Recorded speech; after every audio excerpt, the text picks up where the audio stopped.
సందర్భంగా మనం చేస్తాం. దయచేసి ఒకటే మాట, మిగతా అన్ని రాజకీయ పార్టీలకు రాజకీయాలకు సంబంధించిన వేదికలు ఉంటాయి. కానీ సహకార సంఘాలకు వచ్చిన తర్వాత రైతుల సంక్షేమమైన రాజకీయం, రైతుల హితం కోసం మనం పనిచేయాలి. రైతులకు సంబంధించినటువంటి వాళ్ళ సమస్యల మనం భాగస్వాములు కావాలి.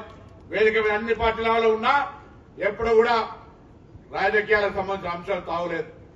ఈ విధంగా దేశవ్యాప్త రాజకీయాలు, సహకార రంగ రాజకీయాలు నేను ఒకవైపు, మళ్లీ జిల్లా నుంచి గౌరవ రవీంద్రరావు గారు ఒకవైపు, కేంద్ర సహకార రాజకీయాల్లో కూడా ఒక కీలక పాత్ర మీ బిడ్డలుగా, మీ సోదరులుగా వహించినామని చెప్పుకోవడానికి ఈరోజు గర్వపడతా ఉన్నాం. ఒక క్రిప్కో డైరెక్టర్ గా, ఒక నాప్కామ్ చైర్మన్ గా దేశవ్యాప్తంగా ఉన్న అనేక మంది దిగ్గజులైనటువంటి సహకార వాదులతోటి మిత్రుత్వము, అక్కడబడే అనేక సహచర్యం ఉంది. తద్వారా మన జిల్లాకో, మన రైతాంగానికో ఎక్కడ ఎరువుల కొరత లేకుండా, ఎక్కడ ఎటువంటి సమస్య రాకుండా 2005లో మేము ఏర్పడ్డ నాడు అనేకమైనటువంటి ఇబ్బంది వారసత్వ రూపంలో వస్తే ఆ సమస్యను పరిష్కరించి నిధులు మీరు అడ్వాన్స్ కట్టకపోయినా సహకార సంఘాలకు ఎరువులు ఇచ్చినటువంటి మాట ఇలా ఆనాడు ఉన్నటువంటి అధ్యక్షులు ఇప్పటికి మర్చిపోయి ఉండకపోవచ్చు. అంతేకాదు ఇలా నాకు మహిళా సంఘాలకు ఏదో పూర్వజన్మ సుకృతంలో వారికి ఎప్పుడు కూడా సంస్థ పరంగా లాభం చేసేటువంటి కార్యక్రమం ఉన్నట్టు.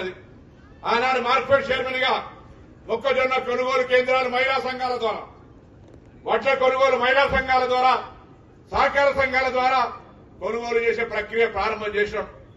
ఇవాళ మళ్లీ రవాణా శాఖ మంత్రి అయిన తొలి రోజే తెలంగాణలో ఉన్నటువంటి మొత్తం అక్కా చెల్లెలందరినీ కూడా మహిళలకు ఉచితంగా ఆర్టీసీ బస్ ప్రయాణం చేసి కల్పించే అవకాశం వచ్చింది.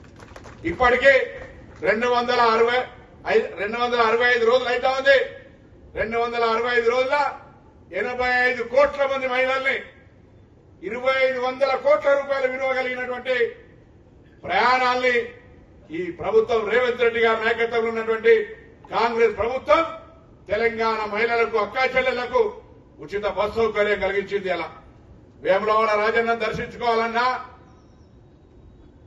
కొండగట్టు పోవాలన్నా, ధరంపూరి పోవాలన్నా, ఇంకే దేవాలయం పోవాలన్నా అక్కా చెల్లెలను అయ్యా పైసలు ఇవ్వని అడిగే అవసరం లేకుండా బస్సు ఎక్కి పోయేస్తా ఉన్నారు. ఈ విధంగా ఇలా మహిళల సాధికారికత అనేక రకాలుగా వాళ్లకు పనులు చేసుకోవడానికో ఇతరత్ర ఉపాధి అవకాశాలు కూడా ఉపయోగించుకుంటా ఉన్నారు. ఇటువంటి పరిస్థితులలో మీరు కూడా మహిళలకు సంబంధించి ప్రత్యేకమైనటువంటి కార్యక్రమాలు తీసుకోమని సందర్భంగా కోరుతా ఉన్నాం. తెలంగాణ రాష్ట్ర ప్రభుత్వం అది ఏర్పడిన తర్వాత గత 2-3 సంవత్సరాలుగా రానటువంటి పావలా వడ్డీని గ్రామీణ పట్టణ ప్రాంతాల మహిళా సంఘాలకు జమ చేయడం జరిగిన మాట కూడా ఈ సందర్భంగా మనవి చేస్తా ఉన్నాం.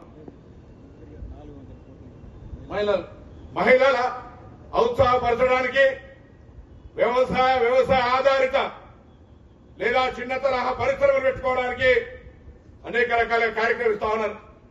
నేను కూడా నా దగ్గర హుస్నాబాద్ నియోజకవర్గంలో 41 రైతు వేదికల ద్వారా రైతుల సదస్సులు నిర్వహిస్తా ఉన్నాం. మీ బ్యాంకు ప్రతినిధులు పంపండి.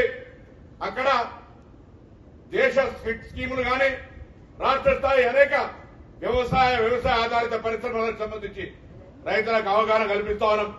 దాని గురించి ప్రత్యేక సెల్ పెట్టిన నా ఆఫీసులో అప్లికేషన్ పెట్టే వాళ్ళందరికీ బ్యాంకులో ఇబ్బంది లేకుండా ఉండే ప్రక్రియ చేస్తా ఉన్నాం. బ్యాంకు కూడా అందుకు ప్రత్యేకమైన యూనిట్లను ఇచ్చి ఈ యొక్క జిల్లాల సహకార సంఘ బ్యాంకు రైతులకు వెన్నెముకలాగా నిలిచిందనే పేరు తెచ్చుకోవడానికి ఒక సహకారవాదిగా వేదిక మీద